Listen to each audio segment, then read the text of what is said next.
Hello, this is Jesse Bergman, lead designer for Battle for Sularia, and I'm here today with a deck tech video. And in this video, we're going to go through Neil Mohlman's Great Plains Game Festival tournament winning deck that was played just a couple of weeks ago here in Lincoln, Nebraska. This deck is a very interesting deck. All of us here at Punch It found it to be quite unique for the Synthien. We were very pleased to see that it was a top performer. And so, without further ado, I'd like to introduce you to Neil and let Neil tell you a little bit about who he is and his background in cards, and then we'll jump into the deck. Go ahead, Neil. Yeah, my name's Neil, and I've lived in Lincoln here my whole life, and started playing card games, I guess, around 2002 competitively. I was a games manager at a local hobby shop at that time, and I played a lot of Magic, and I played a lot of Versus System, which is a big reason why I like this game a lot. It resembles Versus System in a lot of ways. So tell me a little bit about your Magic experience, Neil. I mean, were you just kind of strictly like a limited format player, or did you play more constructed play? What was your kind of background there? Well, when I started playing, it was strictly constructed. It would have been around Odyssey Block time that I was playing competitively, and I played a lot of Blue Green Madness just because it was the best deck at the time. But as time went on, I quit playing constructed a lot. More recently, I've only been playing limited on Magic Online and some local tournaments. Uh, but limited is definitely my favorite. Okay. Did you when you played competitively, was it anything big event wise, or was it all just kind of regional levels, and down local hobby store type competitive? The furthest that I've traveled for a competitive tournament was Minneapolis, but from 2004 until 2006 or 7, we went all over the Midwest to Pro Tour qualifiers, to Grand Prix. I top aided 2 Pro Tour qualifiers. The last one was a Cold Snap Limited top 8. That Nice. was a long time ago, but Yeah. So not so a great format. But it, it was a fun time to top 8 it. yeah, my hiatus through Magic was through a lot of that time, and as my hiatus is re-extended again, I played a little bit again in the Theros block and the Ravnica block, but outside of that, I kind of stepped away from it and kind of never looked back. So, um, but that's interesting. So you also played Versus System, and obviously that game is defunct now and then reprinted. Um, As a completely different game. yeah, But yeah, I would agree with that. I I'm also a big Versus fan, so I love that game, and it's unfortunate that it, like you said, is debunked. That was another game that my friends and I had gone to local tournaments. The furthest we went for that, I think, was Des Moines. There were a few in Wichita, one in Kansas City, any and big event wins there or top eights or anything I substantial? top aided a couple in Omaha, Okay, though I don't know if I would consider them big tournaments. sure. Well, so you're pretty extensive in competitive card games then, like so. Outside of Battle for Solaria, what are some of the card games you're playing today? What? Well, I still play Magic Okay. weekly and a lot on online, mostly limited. Um, I have played the new Versus system. I don't like it as much as the old Versus system, but it's fun. Uh, the majority of what I like to play now are deck building style like Dominion or Ascension. Um, Less competitive, but still a lot of fun. Yeah, yeah. I definitely can see the allure to the deck builders. Star Realms is probably one of my most frequently used apps on my phone. Every time I'm on an airplane, it seems like that's the first thing that comes out. So I can get it for sure. So in this in particular, where you obviously got into Solaria, I think you knew John, who from the old hobby shop games management days, and I Right, we think used to play a lot of Versus together. yeah. So I think he kind of showed you Solaria, and I guess as they say, from there it's all downhill from there, right? It hooked you at that point. Yeah, I love it. So what? Like I said, we love versus system, and the way that the game plays out is similar, and it's as much as it's similar, it's unique as well. The whole real time strategy aspect of it is not like other games. Yeah. So what? I mean, if you could take one thing away from Solaria as like the thing that really makes it different for you and makes it, the game you want to play now. What is that? Well, I I like the dual resource aspect of it. You have your influence to play your sites. You have your Solarium to play pretty much everything else. And it gives you this feeling of, even if you're playing control or aggro or whatever style, you have this avenue to win besides just the life total. You can attack their resources, you can attack their sites to take out their Solarium generation, and it's really kind of unique to this game. Like if you're playing Magic, you can't attack their lands. I mean, you can play land destruction spells and things, but your actual creatures, or in this game, combatants, don't kill their lands usually.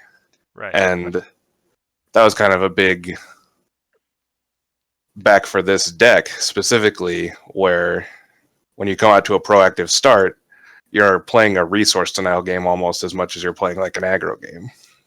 So you're playing the game here, and we'll get into this deck a little bit. I don't know if you've come up with a fancy name for it or anything. If you have, well, I'll let you share it here. But uh, you're playing right from the get-go with the idea of, not maximum damage output, but just controlling the resource curve of your opponent. Right. And that's something that I like to do in Magic. I like to play decks like that not land destruction necessarily, but just, a resource denial kind of thing, legacy lands or uh,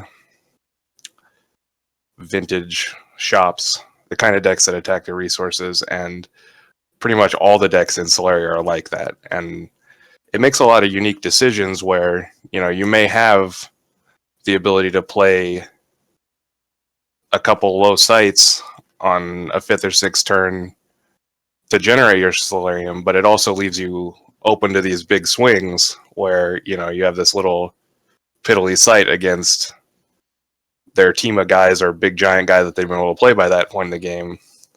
And I like those kind of decisions. Okay. No, that's cool. I appreciate you sharing the insight on it. So, do you have a name for this deck, or is it just your Synthien deck? I don't really have a name for it, but the star is definitely Kaiser. Okay. That was a card that I fell in love with right away as soon as I read it. So here's In Kaiser. I popped it up on our screen here. It's so just for the folks out there in YouTube land, Kaiser is a mercenary card that came out of Blood, Profit, and Glory. Uh, in our construction system, he costs 2 construction points. He's a 0 attack and 2 defense, and he has the ability basically to copy any other card in the game, with a few exceptions. And those exceptions are he doesn't ever gain their faction. He doesn't synergize, right? Like he doesn't go, okay, well, I've now made him into this Synthien combatant, and all this things that buff Synthien combatants on the battlefield affect him, right? So he kind of has a little bit of a drawback, right? But I think that he's got a pretty good target in this deck. Would you agree? Yeah, he has a couple of them. Specifically, the best one is Hecaton. Uh, he's just the biggest guy in the game, and on top of being a giant guy, he's also a threat to multiple sites at the same time with Barrage, Yeah. So and so so he's t- always a big swing. So yeah, for sure. So are you really trying for the early Hecaton? Is that really the primary goal with this deck? I mean, is it, or is that just like a an added value if it happens? So, one thing that I think everybody that plays Solaria tries to do is what I and you both refer to as the power turn two play, Sure. where we make 4 Solarium by turn 2 and we play a big threat. In this deck, you have the option to play the Kaiser, um, which can become the Hecaton or it can become any of the other reasonable guys. It also has the Verker, which Okay. is kind of the standard that everybody tries to play on too. Yeah, Verker's another new card that came into Blood Prophet and Glory, and I think he really has landed with a quite a big oomph. I could venture to say he's probably one of the strongest for Solarium cost combatants, maybe with the exception of some of the Jotun combatants, right, that exist in the meta right now. But Verker is a pretty solid choice even for those guys. Right. And if you don't have the Hecaton to copy the Kaiser, making Kaiser into a Verker is just fine. You know, Sure. if or even just playing the Verker in lieu of the Kaiser, you have a huge threat. There are very few sites that survive him on curve, Hmm. and then there are no sites that survive him when he's ahead of curve. So, And did you run into in the tournament lots of From Whence Thou Cames or anything that really scared you? From Whence is for sure the scariest card against this deck. It generates a huge problem where the way the games play out, you dump a bunch of your hand right away trying to get to your 4 Solarium threshold so that you can play one of the threats.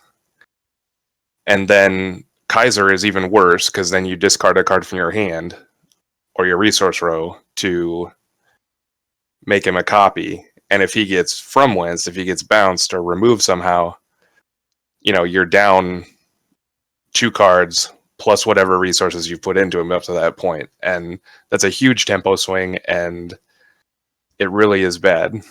Did you So did you ever run into like a tech match where you saw Johnny on the field or a Vasad Saboteur that could kill Kaiser as well?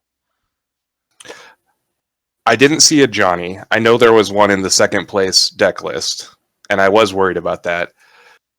I did play against several saboteurs, and it doesn't take much to get him big enough to kill the Kaiser as he is. Though I think you have to be pretty confident if you're trying to just blank target him because he could turn into anything with 4 toughness real Right. quick. Right. Um, but those are the kind of things that I was worried about, and that's why the list is plays the max number of evasions and almost the max number of furtums. So let's yeah, we're kind of getting a little bit into the deck tech, which is cool. This is kind of what I wanted to talk about here.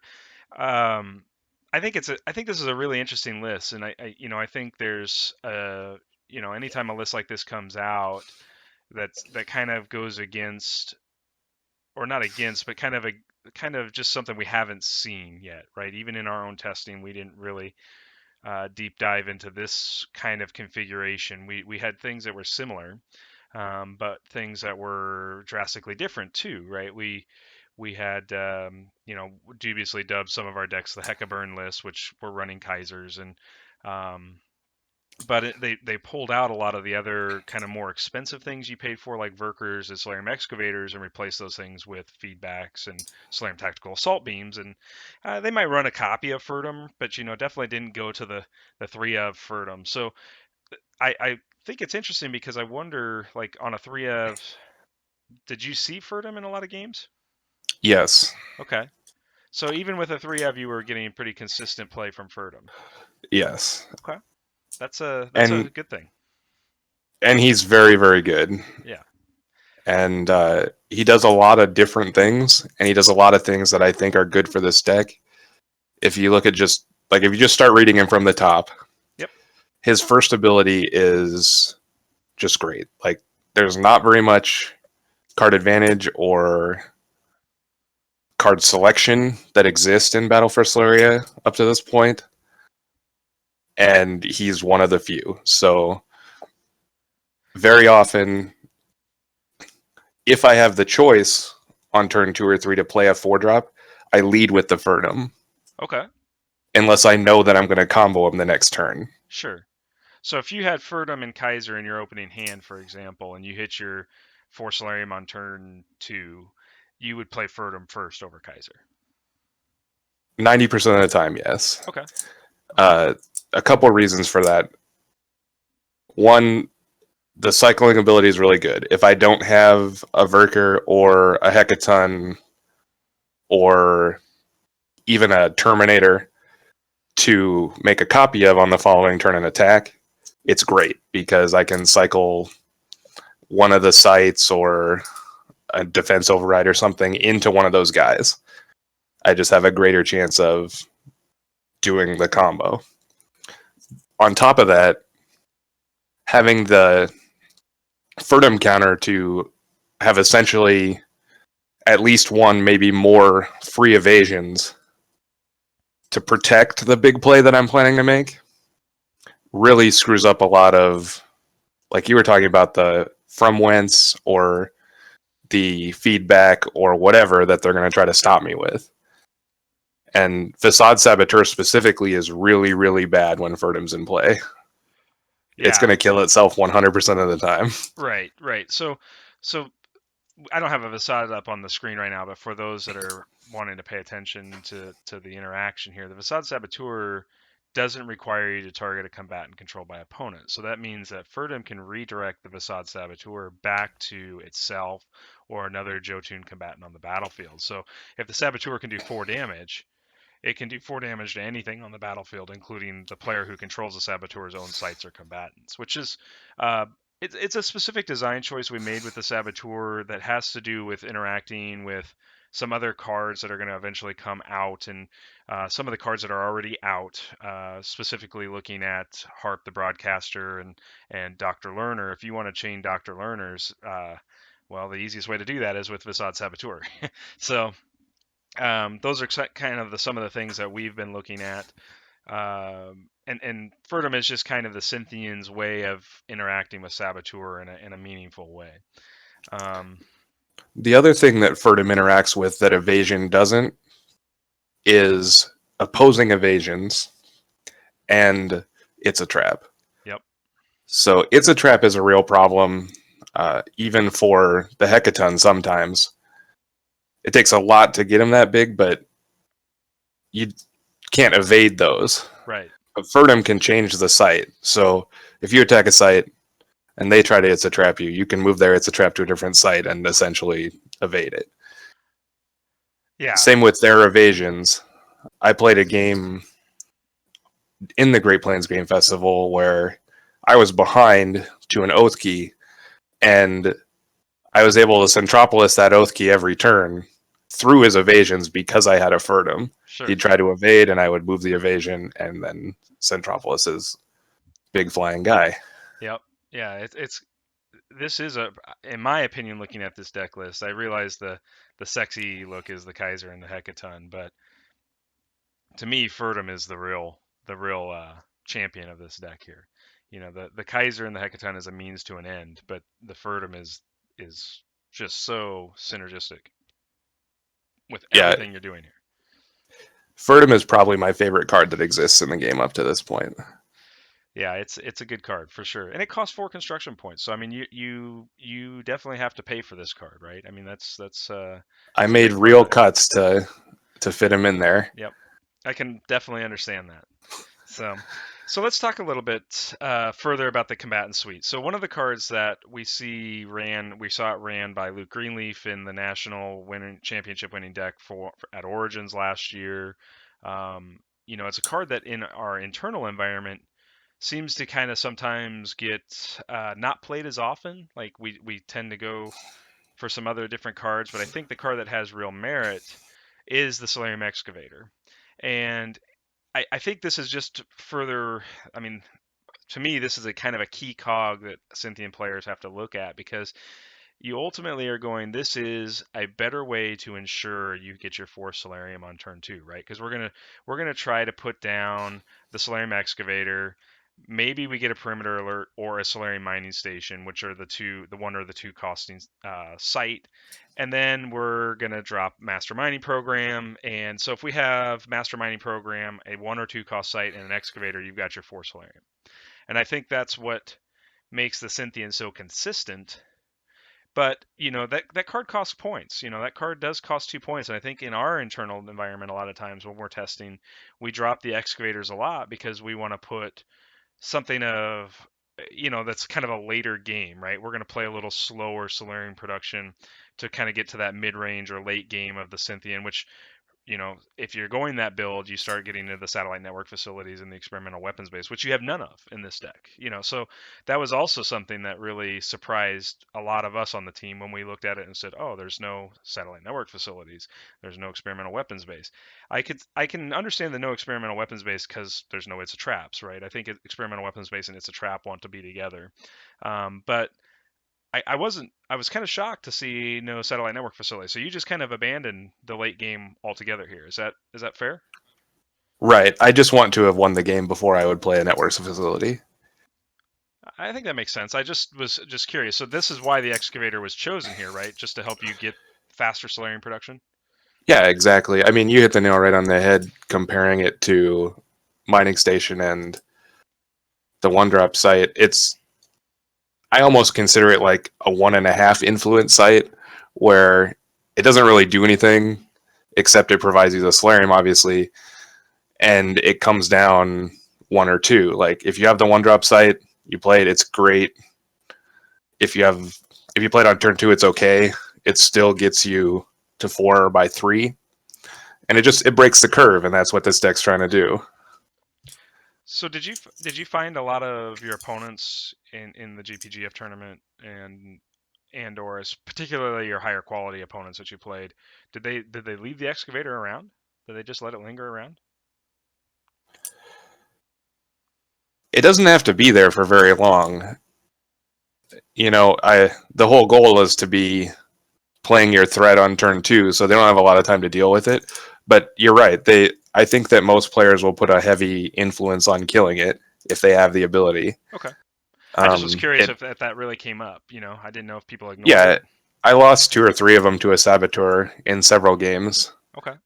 Um, it's an easy target for that kind of thing. It doesn't waste your opponent any resources to do that. It gives them like a good saboteur target that they don't always have against this deck. Hmm.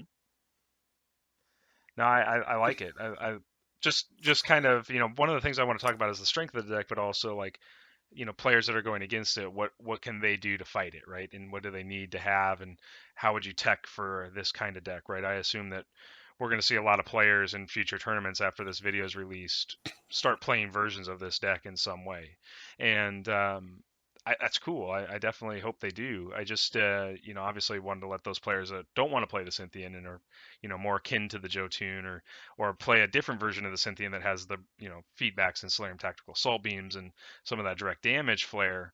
What are those? What are the things that you have to do to kind of shut this deck out? In other words. The weakness of this deck, I think, is that it's kind of rests its whole game on one threat, whether that threat is a Verker or a Hecaton or a Kaiser or whatever. Like you were saying before, the biggest thing that I have trouble with is something like a From Whence, because you just trade 1-for-1 with me, but I lose all my investment. Because I'm putting a lot of resources into this one guy that I want to finish the game for me. Mm-hmm. My evasions and Furtum, they're all invested in just protecting this one guy. And so, specifically in the game 3 of the finals, I played against Jotun, and I knew they had From Wences, and I had a great open. I played turn 2 Kaiser, and I had a Hecaton in hand. I did not have an evasion or a Furtum. I was on the play, so on turn 3, I decided just to go for it. Mm-hmm. And if he has the From Whence, he just gets me. He'll bounce the Kaiser. I can replay the Kaiser on the following turn at some, a large spent amount of tempo, but I still don't have anything left over to even juice him up. Right. So those are the kind of things you want to do. I think the deck is soft to From Whence. I think the deck is soft to an early removal spell of any kind on the guy. Mm-hmm. And that's why I loaded up on the evasions and the Furtums, like cutting the points to play 3 Ferdums. I have some random defense overrides because it was just the best one construction cost card I could find to make up for the number of Ferdums that are in the deck. Sure. So, I mean, I think, obviously the statistics show that, being the initiative player has some advantages, but it's a slight advantage. It's not a huge upside. When you are not on initiative with this deck and you're playing off initiative, does that change your playstyle? It doesn't change my playstyle. I think that the difference between being on initiative and off initiative in a lot of matchups should definitely change your playstyle. Having the ability to have the last swing to get in there, it's better for you a lot of times to kind of like save up for that one last big one rather than kind of pink them through the whole game.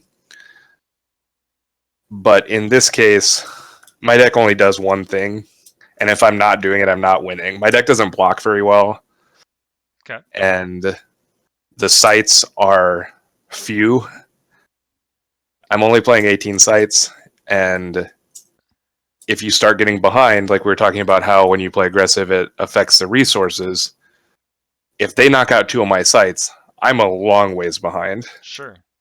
Yeah, I love, your decks always tend to. I mean, we've had an opportunity to play a number of times, and you've even had an opportunity to do some testing for us and some of the future meta stuff. And all of your decks tend to come in what we would call site light situations, and they perform well for you. So I think there's something to be said. I love that part of when you're building decks. The 18 sites here versus the standard 20 or 21 or even 22 that sometimes some Synthien players will run. And I think those decks need to exist, right? There's decks that definitely 20 to 22 sites are necessary, um, for a variety of reasons. But this is a deck. I agree. You're probably not looking to make more than 4 or 5 Solarium. Right. I mean, at the end of the day, that's kind of where you're at. So a single Hero's Boon and a single Master Mining program, and you're there whether you have a site on the battlefield or not. Right. I only need to get to that threshold and then stop. It doesn't need to keep going, Hmm. though it has the potential to do so because it does play 4 Master Minings, it does play 3 Heroes Boons, and you can just play a hecaton sometimes. Sure. But you're right. Mostly it's just that 4 Solarium threshold because playing a Ferdum or a Kaiser or a Verker is just very good. Sure. Yeah. No, I agree. No, so let's talk a little bit about some of the card choices you picked. Obviously, we talked about the Hecaton, we've talked about Ferdum and Kaiser and Verker. Those are kind of the big ones, but some of the ones we haven't discussed are Animus, Projectus Immunis, and Spartan Terminator. So, what are those three different cards doing for you? I understand what Animus does as a whole, but when you've got a Kaiser with Hecaton and Animus doesn't affect Verker, what is Animus really enabling for you here? Let's talk about that a little bit. So Animus is a card that, along with the defense override and the Spartan Terminator to a certain extent, I needed construction cost 1 cards that affected the game. Hmm. Because I'm cutting so high on these big impact 2 and higher construction cost cards, specifically the Ferdum that costs 4, it really limits the amount of just kind of mid-rangey good cards that you can play at 2. Animus is a great card. Animus is a great card that has a 1 construction cost. He's a very efficient guy. He adds a Solarium, which can shore up your resources in the situation we were just talking about. And to a certain extent, if you can activate him, he protects your guys. And he just does a lot of things. I attacked with some Solarium Excavators because he gives them power. Hmm. He just is all around a good card. So I agree. I think Animus. There's very few situations where Animus should not be in a Synthien deck. Maybe there's none, but um, he's definitely a staple to this current meta for the Synthien. And the +2/+0, I always look at it as going, well, the Jotun are always going to anthem with Art of War, right? So Animus is the answer to that for your Synthien combatants, at least on the offensive side. Which, if you're playing Synthien combatants, that they need to be offensive, right? I mean, they're not set up to be what I would call the best defenders. Cards like Centropolis are what they defend with, and feedbacks, and Right. things of that nature. So I agree. I was just curious because obviously looking at the deck, the only card he really interacts with is in a offensive sort, a really offensive sort of way, is the Spartan Terminator, right? And a hard casted Hecaton if you get that late in the game. Correct. Yeah, he doesn't really make Hecaton bigger in an amount that matters because he's so big already. Hmm. But Terminator being a 7 power guy is pretty good. Yep. And you know, maybe you Particularly, attack for 2 with a Furtum. Like, it adds up. right, exactly. Particularly when you look at it and you go, okay, well, the Jotun sight curve, the security post has 7 defense, so that puts the Terminator in reach. The 4 costing Storm Citadel 7 defense, so it puts that site in reach. And those are going to be pretty common staples in this meta for going up against the Jotun, unless they start early powering out things like Fenris's, or can get a Bergheim down on turn 5. The Terminator extends pretty well into most of their sites, which is the reason I like Animus with Terminator a lot. Um, I And mean, Terminator himself is just a solid guy. right. He's not a Verker, he's not a Hecaton, but if I don't have one of those other things to play, I like having the fallback of a 5 power guy that I can play that has, a lot of times attacks for 6 or 7 off the Centropolis or the Vox. And your opponent certainly has to respect the Terminator, right? They can't just leave him running around free will either. So Right. he can win games, especially if you can get a couple of them moving for you. So let's talk about Projectus. Obviously, I think I know why you included Projectus, but I want to hear your reason for why you included Projectus, and we'll see if they match up. So, one, I think Projectus is a great card, just to start. 3/4 for 2 is already ahead of stats, and he has a great ability. But the only reason he's in the deck is because when I built it with the 4th defense override, I was at 89. And I wanted to take advantage of that last construction point. And I looked at all the 2 construction cost cards that were available. And Projectus is perfect. He's an awesome guy. More than that, he's a cheap guy that you can hero spoon Mm-hmm. just to help you get to that big play that we've been talking about this whole time. Mm-hmm. I figured that was the case. There's just a single copy of him, right? So he probably doesn't come up all that often, but if you get an opening hand with a Projectus, you're probably set up pretty good for a good mid game, no matter what. Then, right? Like if Projectus comes in your hand, and maybe you'll correct me if I'm wrong, since you've definitely played this deck and I have not. But like if you don't have the Kaiser, the Verker, or the Ferdum, getting Projectus out to start building a Solarian base is pretty solid, right? I mean, that's Yeah, kind of how you're absolutely. gonna build your mid game. He's like a bad 5th excavator when you have a hero spoon. Yeah. And but he's also like a much better excavator if you're not building Solarium. Right. And I didn't get to live the dream during the tournament of discarding him to Kaiser to like surprise somebody with his ability, Uh huh. but I hope that happens sometime. That'd be quite the surprise, I think, for a lot of people.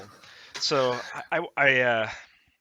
just to kind of go through things a little bit, just kind of a little quicker. I think you have a pretty standard low costing site curve. You've got 4 perimeter alert systems, 4 master or Solarian mining stations. You've got 4 prototype development bases. I think most Synthien decks are running that as their foundation, those 12 sites as their foundation. You kind of have to in competitive play, right? You're really looking for that. You need to hit 1 or 2 and in order to get things moving. Otherwise, you're pretty far behind by the 3rd turn.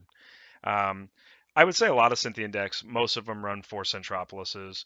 I have seen some lists where this is getting cut down and making some room for the new shield generator. But I still think Centropolises are going to be in mass and pretty common moving forward. Just like you said before, it's one of those cards for one construction cost. It's hard not to include it, right? It's it's got a decent defense value at 7. It produces 2 Solarium, which is an even nicer function of that card, and the activate ability on it is just bonkers. So it I don't think there's going to be a lot of people that competitively are cutting a lot of Centropolises moving forward. And then in your 5 costing slot, you went ahead and played the Solarium processing plants, and this is where I sometimes see some things dropping. And you ran 2 of here. Um, you could kind of you could I sometimes in my deck building for Synthien, and maybe it's a mistake and maybe it's not, but sometimes I take the 2 5 costing and I run 2 shield generators there instead. It just depends on the deck and what I'm trying to do, but ultimately what I like about shield generator that a lot of people don't I don't know if they always think about it in these terms, but I think about it in these terms is that +2 matches a single attack power output of a single Art of War. So if I'm playing against the Jotun or I'm playing against the Animus, that +2 resets the combat curve, right? It resets the combat math back to essentially printed values, right? And so by doing so, I'm going to at least take less damage, and potentially I may not even lose a sight because it's changed the math enough. But what are your thoughts on some of that? I mean, obviously not in this deck, but just in general. I agree with that 100%. The Centropolis is another one of those cards that's just too good at one construction cost. It's great. If it just had like one of the 2 abilities on it and it was 4 influence, 2 Solarium, 7 defense, it would still be great. But it has more words on it than even that. Right. It's just a great card. And Shield Generator is a card that I like a lot. It's not a card that this kind of deck wants, because this deck is not going to ever block. Right. It doesn't care if you swing back at it, it's just going to race you. Mm-hmm. But the big reason that I picked Processing Plant is because it produces 2. Sure. And both Centropolis and the Processing Plant, plus a Hero's Boon or plus a Masterminding, makes my big plays. Yep. So if I have nothing else going on and we get to turn 5, I hope that doesn't happen because I'm probably behind, but I can play the Processing Plant and I can continue to play my guys because they're on curve at that cost. And well, and obviously this strategy worked for you because I think you ended up overall match play wise, you ended up 4-0 for the day. Was it 4-0 or 3-0? I can't remember now. I'm sorry. 3-0. 3-0. Yep. And I think you only had one game loss the whole Right. tournament. I lost game 2 in the finals. Yep. And And we'll have Jasper on to talk about that Jotun list that he was running. I think he'll be coming up in a future video. So you Jotun players don't wait. Don't worry. You'll get your chance in the sun here to see some powerful Jotun plays.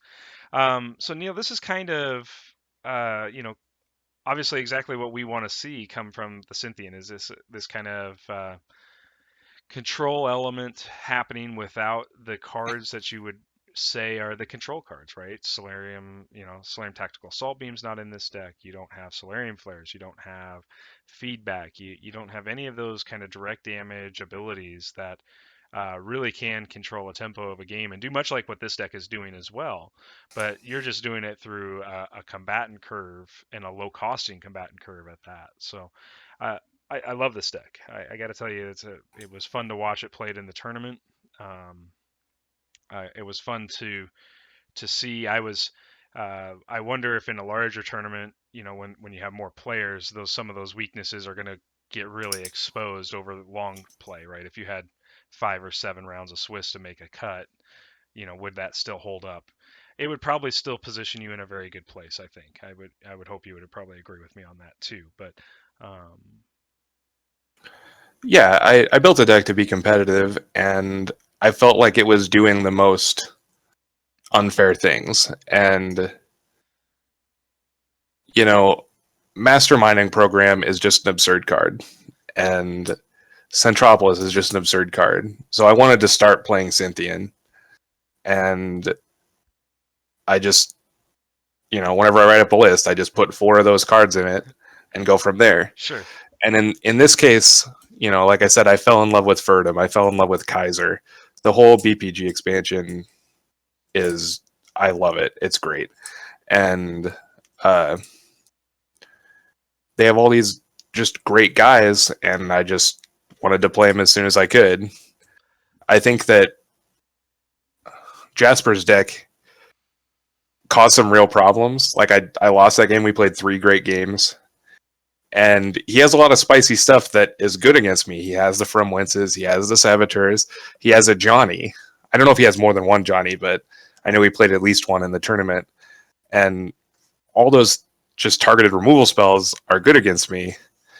And I just happened to have the Ferdum for him when he did have the From Wences. And then in the game that he didn't, I had a hecaton.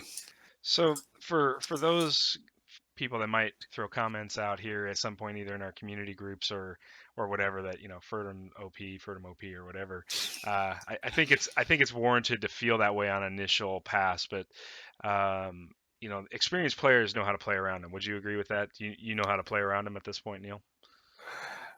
If I thought I was going into a tournament full of Ferdums, I would play a lot of Oath Keys. He's just, if you're not doing the things that he's good against, he's just an 0-4. Mm-hmm.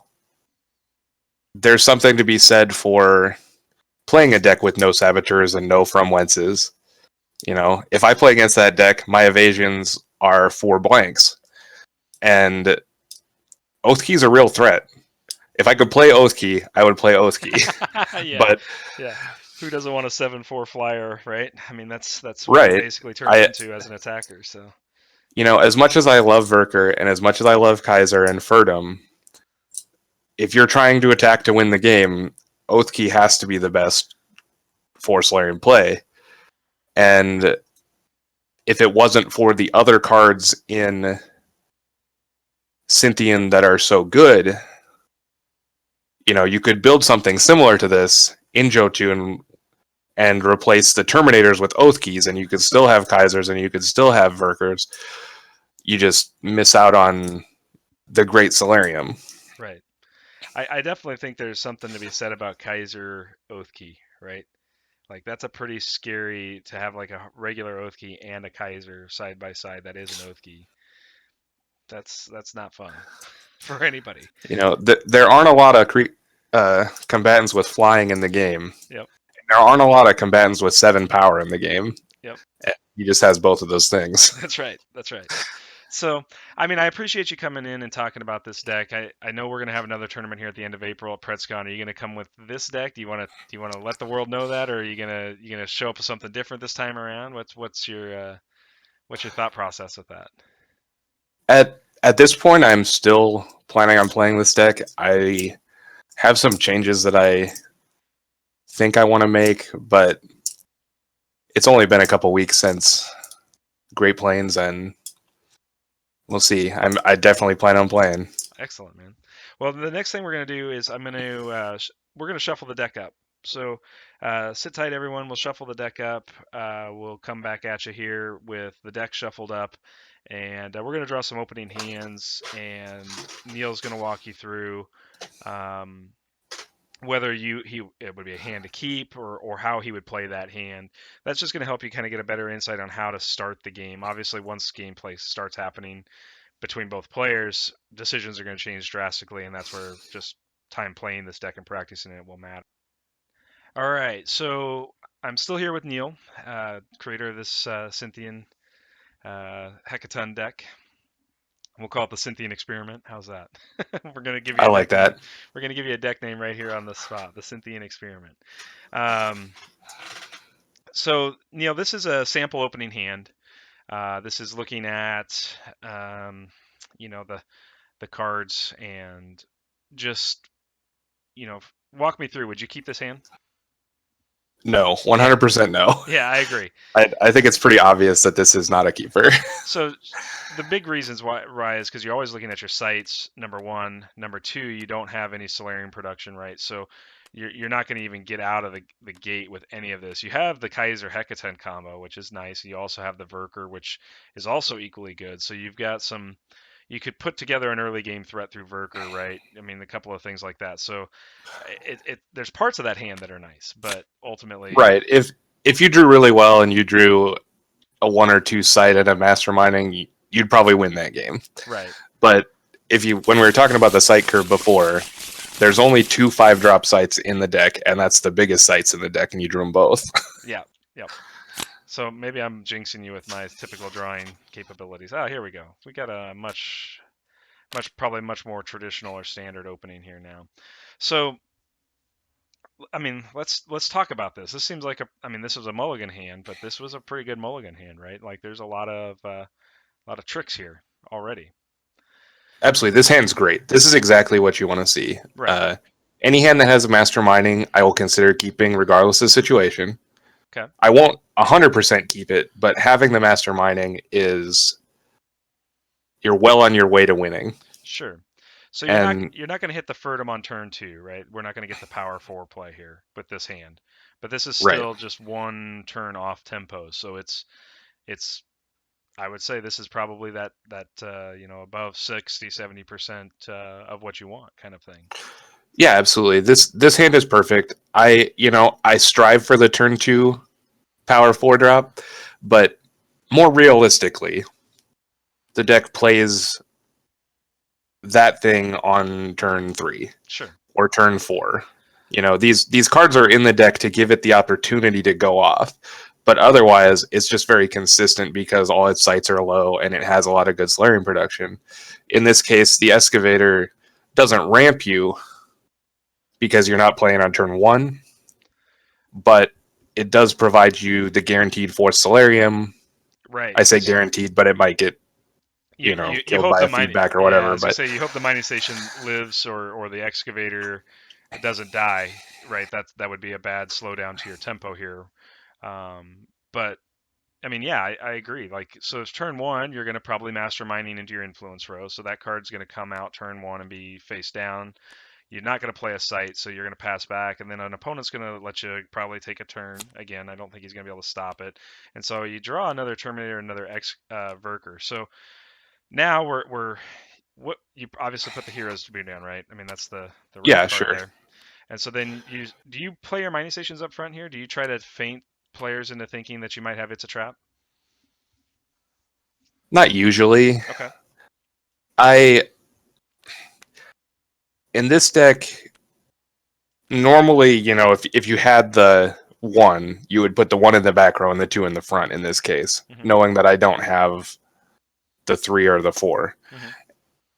If I have, at this point in the game, if my opponent has come out of the blocks and they were on the play and they have a threat big enough to fight the 4 toughness site, I'm in trouble a little bit. Right.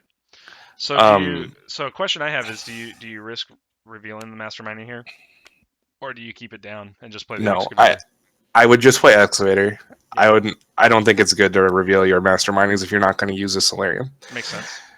Um, and having the Excavator, they may have had a good start and they can attack my uh, site for 4, but they probably don't have a good enough start that they can both attack my site for 4 and kill the Excavator. Right. It's gonna be one or the other, right? Yeah, and I'm okay with either. I'm just one Solarium away from going off essentially, uh, either with the Verker or the Ferdum. I would almost always play the Ferdum first, like we talked about in the deck tech. Right.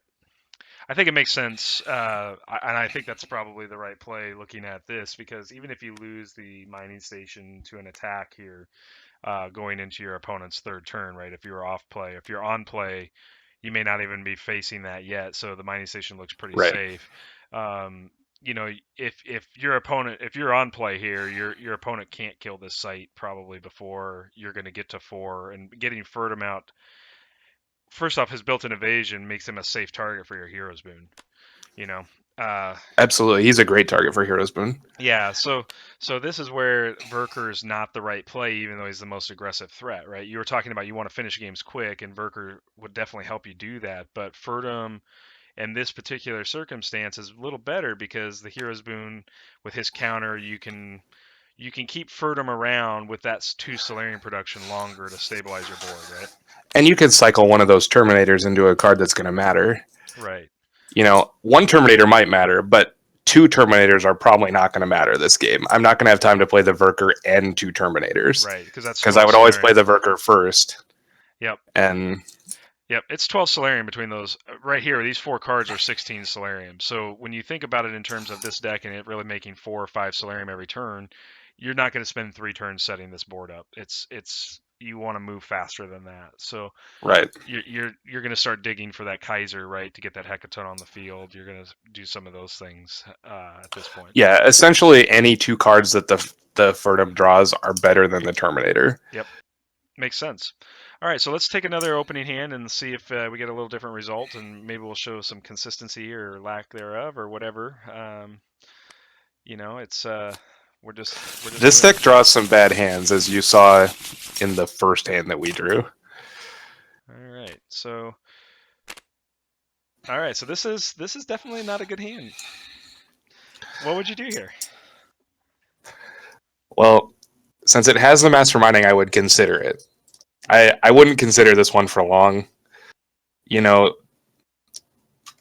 would keep this hand if instead of the Defense Override or one of the Animuses, or even the Kaiser, really, instead of one of those 3 cards, if I had even the 3-drop side, I would keep this hand. Okay, so because there's no sight, this is the reason you're not going to keep the hand. But if there was a sight, Right, because I have no guarantee that I'm going to be able to flip the mining program. right. So I was curious if like if you take the gamble of drawing into any site, right?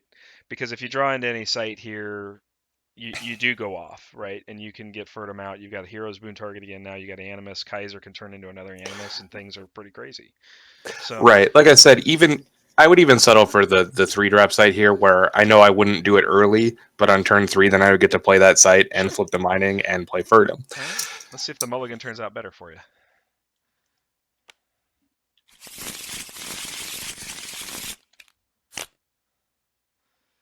Well, Neil, I think it did. All right. This is pretty much what we were just talking about. Right. So this time, though, it's double master mining, right? So you've got double master mining, you've got Hero's Boon, you got prototype development base. Man, I mean, you're just going to go off from here on out. Like, even if that one site comes out and dies instantly, you still got everything you need to keep the tempo of the game moving. And Hero's Boon gives you 6 Solarium now. So Right. This hand is exactly what you want. Like it again, this hand doesn't produce the power turn 2 like we talked about during the deck tech, but this hand does produce a powerful play on turn 3. Yep. And it even has a junky defense override to discard to the Ferdum. Right. And it's just good. Like double master mining is absurd. So let's say you draw into a couple of cards. In what circumstance do you keep the defense override? Like, what card would you draw that you would say, you know what, I'm gonna discard this card and keep defense override? So if I drew over the course of the next 3 turns a Kaiser and a Hecaton, or even just a Kaiser and a Terminator, just something that I don't want or don't think I'm going to play. The reason the defense overrides are in the deck again is because I was shaving points so that I could fit the 3rd Ferdum. So it was kind of like the best one construction card in the slot. And I went kind of back and forth between this and System Scramble. Yeah, I was going to ask you if the System Scramble was a consideration there. It definitely was. And the reason that I picked Defense Override is because a lot of the 4-cost sites have 7 or 8 defense, especially in the Jotun, like you were talking about during the deck tech. Cloud Fortress has 7 defense. I think Forge has 8. Cloud Stronghold, you mean? Yeah. Yeah, Cloud Stronghold. Cloud Stronghold has 8. Storm Citadel has 7. Yeah. So the Defense Override puts them in Hecaton Barrage range. Right. which is a big deal. Like, Yeah. if I attack with a hecaton, it's always going to be good. Like, Hmm. there's not a site that survives it. It's a giant guy, whatever. It does a million damage. But if it also kills two sites, it's just absurd. Like, there's no Right. coming back from that. Like, I have a giant guy and you have nothing That's now. right. And the defense override, well, it's not necessary to make that happen a lot of times. There was a game that I played where the defense override killed two additional sites with the barrage, Hmm. and that was exactly what it was supposed to do. Right. Now barrage doesn't blast through, but it is nice to be able to take two 4-drop sites, right, and do another 8 damage. That's just huge. So Right. yeah, I mean for a 1-point construction cost card, the synergy between Hecaton and Defense Override is exactly what you want. I love Defense Override also in the burn decks as a 1-point card when you're flaring, right? Because that's essentially giving you Oh the yeah. ability to reach into a 6 defense site with a flare, and that can have huge impact for a lot of reasons. And if you're kind of a little slow as well, and the player floods the field with a bunch of 1 and 2 costing sites, a double Defense Override wipes their board and resets their tempo, while you've been a little slow. So I love that part of Defense Override too. So I think it's a good choice. I just was curious, what was the deciding factor, and it's Yeah, it was definitely the last card I added, and it's also the most recent change that I made. okay. Uh, I cut the fourth hero's boon and added another defense override. Nice. Um, and I did that just because I think hero's boon is great, Hmm. and I think it's a card that a lot of people undervalue, or at least they did, and now they kind of know it's OP. But it's got its it's uh, got its place for sure. but in this deck specifically, it's good at producing really big plays, Hmm.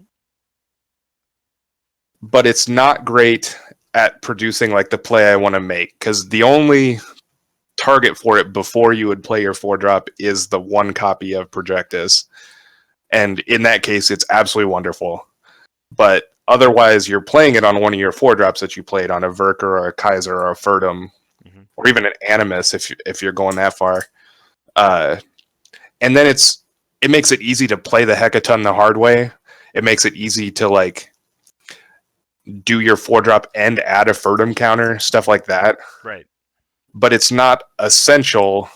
And I felt like a lot of times there would just be games where I was flooded with heroes boons, and I didn't need my Ferdum to have 4 Solarium counters on him. Right. Right. Right. Yeah, I agree. I think there's I mean one of the plays I like to make a lot, whether it's right or wrong or indifferent, but I do enjoy it is taking my Animus Vox and putting him in the hidden zone, and then heroes booning the ever living what out of him, and then he never does anything. He just sits over there, he buffs all my dudes, and he's making sometimes 6 or 7 Solarium, and Oh you're just like, what am I going to do? Like, I can take out all your sites and you're still going to be able to play everything you want to play. And that's kind of the beauty of the Synthien Solarium production that they're capable of. So, and that's absolutely great. That's like the exact kind of thing you want to be doing in the direct damage list or in the like big control list. right. It Yep. gives you that long game. Yep. Yeah, Right. exactly. I mean, I think I've effectively been able to, through master mining sites on Battlefield and Ferdum, make upwards of 20 Solarium. so, I mean, it can be pretty crazy in those Yeah, that's a tactical. lethal beam. That's a very lethal beam for sure. So, all right, well, let's do one more hand, and then we'll wrap this video up, and maybe we'll get to a little gameplay. Okay. Well, every hand's a little different. This is the first time we've seen Centropolis in hand. So now, no master mining here, but you got the hero's boon. Would you keep this hand or would you mulligan it? This is by far the hardest decision that we've drawn on the video. I love having double perimeter. Hmm. I I think being able to go 1-2, even if it's not the 2-drop side, if it's just another perimeter, is very good. It sets up the turn 2 4-drop. If one of the next couple cards in my deck is a masterminding, I have it. Hmm. If one of the next 4 cards in my deck is the 3-drop site, then I have 3-drop to turn 3 Kaiser. or turn 3 Spartan. Yep. But, Um, but those are risks, right? Because you risk that if your opponent comes out of the gate firing on all cylinders, you're not going to keep these alert systems around long enough to right. yeah, that's the risk you take. I mean, 3 is not a big defense. I think I'd probably keep this hand. Would you? Okay. Um, So let's play it out a little bit. Let's see what you draw. See if it draws in for you. How's that? all right. All right. So we're gonna obviously we have to start with the Hero's Boon. It's the best card for your influence row, and it'd come out with a turn Yep. one perimeter. And so then we would draw 2 new cards coming into turn two, and turn two didn't love you that much. So Right, and this was the risk that we ran. I still have 2 cards to draw the 3-drop site. Even if I don't, if my opponent has a turn 2 Oathkey, I'm dead. right, If if they have a Cloud Falcon, I'm not in a good place. right, Uh, if they have, the Synthien curve is a little weirder, where the Synthien probably don't have a threat that can fight me unless it's a deck similar to mine that plays like a Verker. right. Um, and then they would have to have like the good Master Mining start that I missed. So They could possibly do a Projectus, right? Just a straight up attack, but that's about right, it, right? Yeah, that's true. If my opponent plays a Projectus on time, then I'm not in a good place either because he has positive math against my perimeter alert systems. right. Yep. But again, if you look at like the start that this deck had, it's not an unreasonable start. Like I played 2 sites, I did some stuff, Right. and as much as we talk about like the power turn 2, there's a lot of games where you just like play a face down and pass on turn 1, and that's the kind of game that this would be a game. Hmm. No, I agree. Like I think it's nice to have the like what we would call the god draw, right? Where you can Hmm. power into a 4 cost on turn two. I think the Jotun have the same play, right? They definitely do. But I think you're more apt to believe, consistency for 4 drops should come on turn three. So not having a 4 drop on turn three, 4 drop combatant on turn two is not the end of the world. You Yeah, do get another 2 cards to draw into. So let's draw those other 2 cards and see if this deck comes on or if this game starts to fall away from you just from card draw. And it's gonna come online for you. See that? Just like that. yeah. So Even if they had killed a perimeter alert system by this point, now I'm set to go. You right. play Master Mining, you play a Solarium Excavator, and you're set. Yep. So the master mining would drop. In this case, if we still had both perimeter alerts, you definitely would just flip that, and you're gonna go probably straight into the Kaiser here. Or you're gonna go into a Terminator. I think I would play a Terminator in this case because I don't have anything good for the Kaiser to be yet, Right. and he's so fragile. Right. Um, and I have the Vox in hand, Hmm. so the Terminator becomes, about as big as Kaiser's going to be unless I actually draw the Hecaton next turn. Then I'll Well, feel bad. well, sure, but the other side of that is definitely looking at the next turn, right? So Solaria is always about kind of looking at your future turns, and so Centropolis is coming out next turn.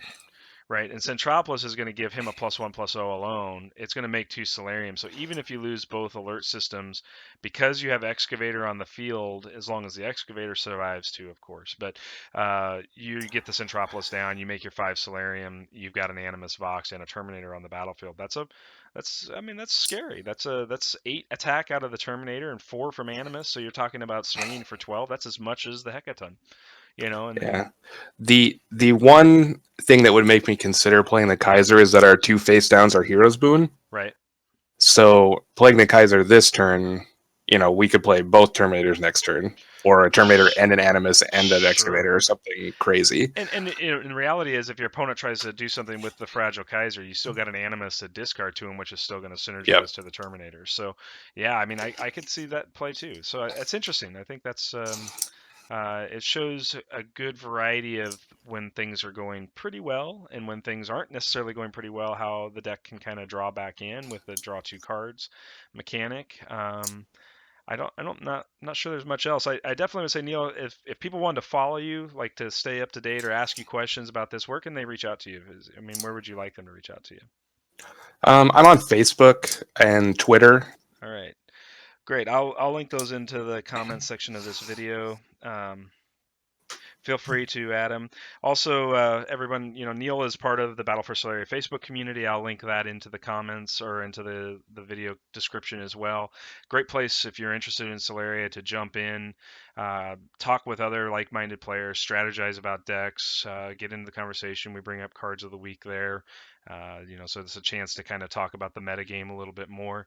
I'm going to try to invite Jasper. I haven't heard back from him, who ran the Jotun list at Great Plains Game Festival, and do an expose on the Jotun list. Neil and I may get a couple of games in with this here in the future, and you might see that show up on YouTube. So thank you everyone for staying with us through this video. I hope you enjoyed it. If you could leave us some comments on what you'd like to see different, if there's anything else we can do to make these more interesting for you as a player of this game, we're happy to listen and see what we can do.